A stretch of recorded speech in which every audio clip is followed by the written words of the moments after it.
வணக்கங்க. எப்படி இருக்கீங்க? நாங்க உங்களுடைய கடைசியா ஒரு இன்டர்வியூ எடுத்திருந்தோம். மக்களிடையே அது நல்ல ஒரு பெரிய வரவேற்பை பெற்றிருந்தது.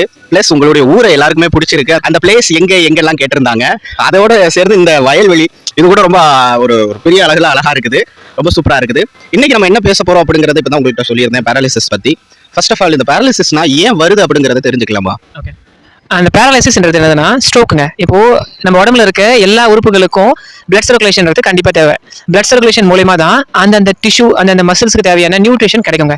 அதே மாதிரி பிரெயினுக்கும் தேவையான பிளட் சர்க்குலேஷன் எப்பவுமே போயிட்டே இருக்கும். ஹார்ட்ல இருந்து போகும். அந்த பிரெயினுக்கு போக வேண்டிய பிளட் சர்க்குலேஷன் ரத்த குழாயில அடைப்பு இருந்தாலோ, அப்படி இல்லைன்னா ரத்த குழாயில கசிவு ஏற்பட்டாலோ, அது மூலியமா வரது தான் இந்த ஸ்ட்ரோக். இது வந்து இதுக்கு முன்னாடி ஒரு 20 வருஷத்துக்கு முன்னாடி 30 வருஷத்துக்கு முன்னாடிலாம் வயசானவங்களுக்கு அதிகப்படியான வந்திருக்கு. ஆனா இப்போ செடன்டரி லைஃப் அப்படின்னு சொல்லக்கூடிய இப்போ உடல் உழைப்பு அதிகமா இல்லாம பிசிக்கல் ஆக்டிவிட்டி கம்மியா இருக்க இந்த சூழ்நிலையில சின்ன சின்ன பசங்களுக்கு கூட ஸ்ட்ரோக் வரது சகஜமான மாதிரி ஆயிடுது. அந்த